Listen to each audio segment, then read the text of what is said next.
Hello everyone, আজকে আমরা জানব মাল্টি লেভেল ইনহেরিটেন্স সম্পর্কে। তো আমরা সরাসরি চলে যাচ্ছি, স্লাইডে চলে যাচ্ছি। তো এখানে কি লেখা আছে, মাল্টি লেভেল ইনহেরিটেন্স কোনগুলো?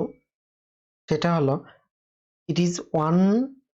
it is a type of inheritance that involves inheriting a class has already inherited some other class। তার মানে কি, এখানে এটা ধরেন একটা চেইনের মতো। ধরেন এ ক্লাস ইনহেরিট করছে বি ক্লাসকে, বি ক্লাস ইনহেরিট করছে সি ক্লাসকে, সি ক্লাস ইনহেরিট করছে ডি ক্লাসকে, এভাবে মানে হতে থাকবে আর কি, মাল্টি লেভেল ওয়াইজ ইনহেরিটেন্স হতে থাকবে। তো আমরা কোড এডিটরে চলে যাই, তাহলে আমরা ইজিলি বুঝতে পারবো ব্যাপারগুলো। আমরা আগের যে কাজ করেছি এখানে জাস্ট খালি অল্প একটু চেঞ্জ করে দিব। ধরেন এখানে একটা প্যারেন্ট ক্লাস নিয়েছি, I am from parent class. তো আরেকটা ক্লাস নিলাম চাইল্ড 1। এখন আমি আরেকটা ক্লাস নেই, কপি পেস্ট করে জাস্ট খালি দিলাম চাইল্ড 2।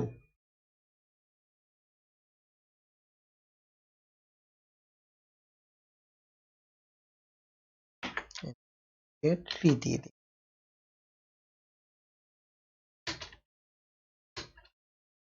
এর 3 দিলাম।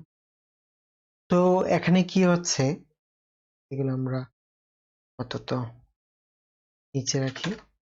তো এখানে কি হচ্ছে, এখানে একটা আমি প্যারেন্ট ক্লাস দিলাম, তারপর এখানে একটা চাইল্ড ক্লাস দিলাম, এখানে আরেকটা চাইল্ড ক্লাস দিলাম। তো এখানে কি করবে, আমরা যেহেতু বলেছি এখানে মাল্টি লেভেল ইনহেরিটেন্স মানে একটা ক্লাস আরেকটা ক্লাসকে ইনহেরিট করবে, এভাবে পর্যায়ক্রমে করতে থাকবে। তো এখানে কি করছে, এখানে ধরেন প্যারেন্ট ক্লাস, প্যারেন্ট ক্লাসকে না, এখানে চাইল্ড ক্লাস 1, তো চাইল্ড 1 ক্লাস কাকে ইনহেরিট করছে, প্যারেন্ট ক্লাসকে। এখন যদি আমি চাইল্ড 2 ক্লাসকে যে ইনহেরিট করি চাইল্ড 1 দিয়ে, CHILD চাইল্ড 1, তার মানে কি চাইল্ড 2 ক্লাস কাকে ইনহেরিট করছে, চাইল্ড 1 ক্লাসকে। তার মানে আমরা এভাবে যদি আমরা চাইল্ড 3 ক্লাস নিই, আমরা নিই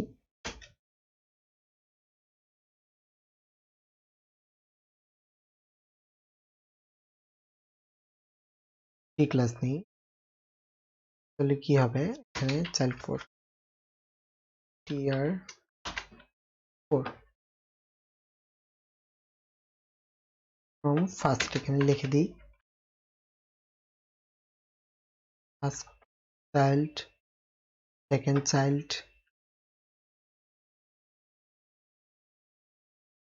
চাইল্ড হলো থার্ড চাইল্ড।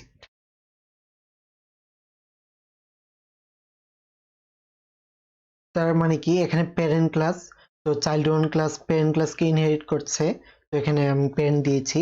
এখন চাইল্ড 2 ক্লাস চাইল্ড 1 কে ইনহেরিট করছে, তো দিয়েছি এখানে চাইল্ড 1 ক্লাস দিয়েছি। এবার কি চাইল্ড 3 ক্লাস চাইল্ড 2 কে ইনহেরিট করবে। তার মানে কি দাঁড়াবে, তার মানে আমরা যদি এখানে চাইল্ড 3 ক্লাস দিই, একটা অবজেক্ট ক্রিয়েট করি, এখানে যে আমরা প্রিন্ট বসাই,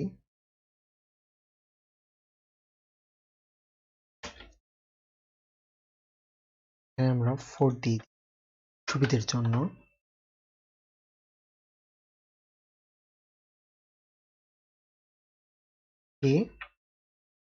কি 4।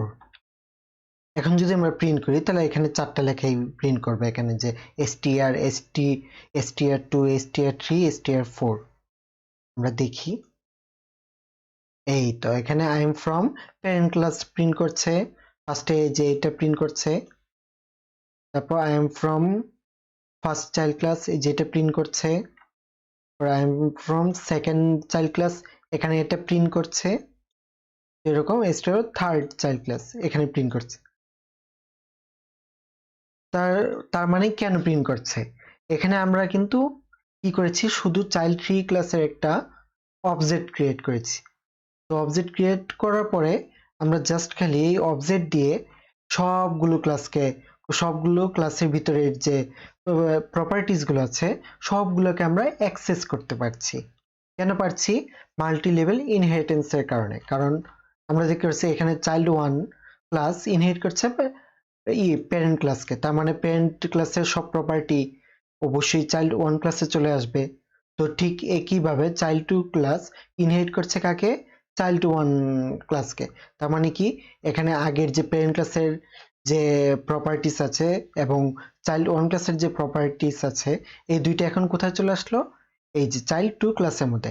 ঠিক একইভাবে চাইল্ড 3 ক্লাসেও ওই চাইল্ড 2 ক্লাসের যে যত প্রপার্টি আছে আগের প্রপার্টি সহ str1 str2 str3 যে আছে ভেরিয়েবল গুলা সব এই জায়গায় চলে আসবে।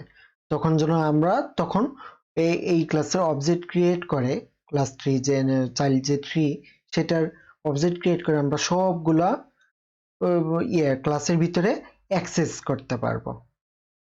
তো এটাই হলো মাল্টি লেভেল ইনহেরিটেন্স।